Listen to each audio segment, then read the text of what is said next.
قال الله تبارك وتعالى في الكلام المجيد إنما المؤمنون إخوة صدق الله العظيم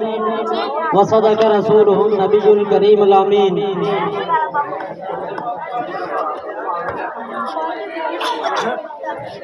یاران جہاں کہتے ہیں یاران جہاں کہتے ہیں جنت ہے کشمیر جنت نہ کسی کافر کو ملی ہے نہ ملے گی ارباب علم و دانش محترم اساتذہ کرام اور عزیز طلباء میری آج کی گفتگو کا عنوان ہے کشمیر جسے قائد اعظم رحمت اللہ تعالی علیہ نے پاکستان کی شہرت قرار دیا ہے صدر محفل کشمیر پاکستان کی شہرت ہے میں اسے اپنی تقریر کا عنوان کہوں یا اس ملک میں بسنے والے لوگوں کی آواز کہوں تڑپتی ماں کی چیخوں کو پکار کہوں یا اپنے سامنے بہنوں کی عزت تار تار ہوتے ہوئے بے بس بھائی کی پکار کہوں اس معصوم بیٹے کی آزادی کہوں جس کے سامنے بھارتی درندے اس کی ماں کو نوچ ڈالتے ہیں یا اس ضعیف باپ کی تڑپ کہوں کہ جس کے سامنے اس کے جگر کے ٹکڑے ٹکڑے کر دیے جاتے ہیں میں تو صرف اتنا کہوں گا میں تو صرف اپنے اس عنوان پر اتنا کہوں گا کہ ہاتھ میں پتھر لیے شہزادیاں کشمیر کی ڈھونڈنے نکلی ہے خود آزادیاں کشمیر کی کب تک ظلم و ستم بربادیاں کشمیر کی پوچھتی ہیں یا الہی وادیاں کشمیر کی معزز اساتذہ کرام اور عزیز طلباء تلاوت کردہ آیا مقدسہ کے اندر اللہ تبارک و تعالی نے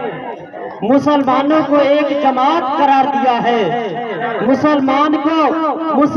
کا بھائی قرار دیا ہے اب ہم دیکھتے ہیں کہ کشمیر کی کل آبادی تقریباً 1 کروڑ ہے جس کا 80% مسلمان ہے جس کا 80% آبادی کا مسلمان ہے اور اس کے ساتھ اس آیہ مقدسہ کے ساتھ حضور علیہ السلام کی اس حدیث پاک کو آپ منسلک کر لیں